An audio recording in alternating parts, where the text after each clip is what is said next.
ഇന്ന് കൂടുതൽ ആർഭാടങ്ങളൊന്നുമില്ലാതെ നമുക്കൊന്ന് തിരിഞ്ഞു നോക്കിയാലോ? എൻ്റെ കിൻഡർഗാർട്ടൻ തൊട്ട് SSLC വരെയുള്ള മിക്ക അക്കാഡമിക് പെർഫോമൻസിൻ്റെയും ഒരു ഡയറിയാണെന്ന് വേണമെങ്കിൽ പറയാം. അപ്പം ആദ്യം തന്നെ എൻ്റെ LKGയിലെ പ്രോഗ്രസ് കാർഡിൽ നിന്നാണ് തുടങ്ങുന്നത്. അത് കഴിഞ്ഞിട്ട് പിന്നെ എൻ്റെ സെക്കൻഡ് ക്ലാസ്സിൽ ഒരു ക്വസ്റ്റ്യൻ പേപ്പർ, അത് കഴിഞ്ഞ് വീണ്ടും ഒരു ക്വസ്റ്റ്യൻ പേപ്പർ, അങ്ങനെ ആ ഒരു ക്വസ്റ്റ്യൻ പേപ്പർ ഈ ഒരു കിൻഡർഗാർട്ടനിൽ പഠിക്കുന്ന ടൈമിൽ ഓരോ ആൻസർ ഷീറ്റ് കിട്ടുമ്പോഴത്തേക്കും ഭയങ്കര എക്സൈറ്റഡ് ആയിരിക്കും. ബസ്സിൽ ഇരുന്ന് ഭയങ്കര എക്സൈറ്റഡ് ആയിരിക്കും.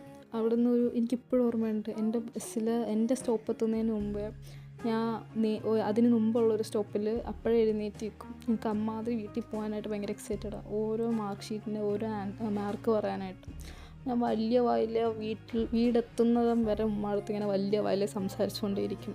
ഇത്ര മാർക്ക് കിട്ടി, എനിക്കായിരുന്നു ഇത്ര മാർക്ക്, അങ്ങനെയാണ് ഇങ്ങനെയാണ് എന്നൊക്കെ പറഞ്ഞ് എന്താണ്ടൊക്കെ എൻ്റെ ഒരു ടൈമിൽ എന്തെന്ന് പറഞ്ഞാൽ നമ്മൾ ആ ഒരു പ്രൈം ടൈമിൽ നമുക്കിതൊക്കെ വലിയ ഒരു അച്ചീവ്മെൻറ്റ്സ് തന്നെയായിരുന്നു. ആകപ്പാടെ എനിക്ക് കുറച്ച് തലയിൽ കയറാത്ത സബ്ജക്റ്റ് എന്ന് പറയുന്നത് അറബിക്കായിരുന്നു.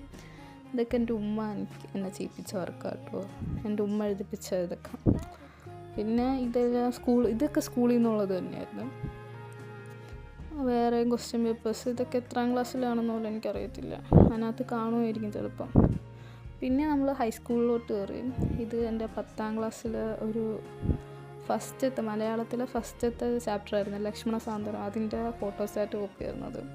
പിന്നീട് SSLC എക്സാമിനേഷൻ, അതിൻ്റെ വരെ ക്വസ്റ്റ്യൻ പേപ്പർ എൻ്റെ കയ്യിലുണ്ടായിരുന്നു. പിന്നെ മോഡൽ ക്വസ്റ്റ്യൻ പേപ്പർ ഉണ്ടായിരുന്നു. പിന്നെ ഹിന്ദി അസൈൻമെൻറ്റ് സബ്മിറ്റ് ചെയ്ത സാധനം വരെ എൻ്റെ കയ്യിൽ ഇരിപ്പുണ്ടായിരുന്നു 10ാം ക്ലാസ്സിൽ.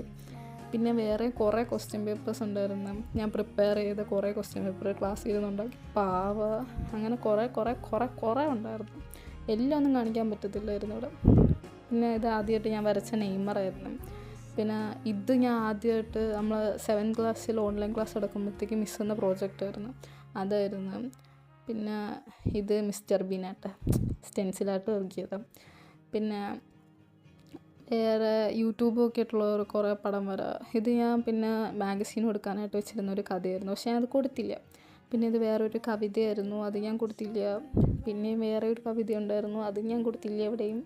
അങ്ങനെ ഓരോന്നൊക്കെ എടുത്ത് ഇങ്ങനെ ചുമ്മാ ചവറ് പോലെ അതിനകത്തോട്ട് കുത്തി നിറച്ച് ഫയൽ ഒരു സൈഡിൽ നിന്ന് പൊട്ടി തുടങ്ങി. പിന്നെ ഓരോ പേപ്പറിനും ഓരോ ക്വസ്റ്റ്യൻ പേപ്പറിനും ഓരോ അങ്ങനത്തെ പേപ്പേഴ്സിന് അത് കീറിയതാണെങ്കിൽ ശരി, അതിന് കുറേ മെമ്മറീസ് ഹോൾഡ് ചെയ്യാനുണ്ടായിരുന്നു. എനിക്ക് പറയാനുള്ളത്, quite in that memories that we doesn't realize we are making memories. അത്രയേ ഉള്ളൂ. അപ്പം ശരി.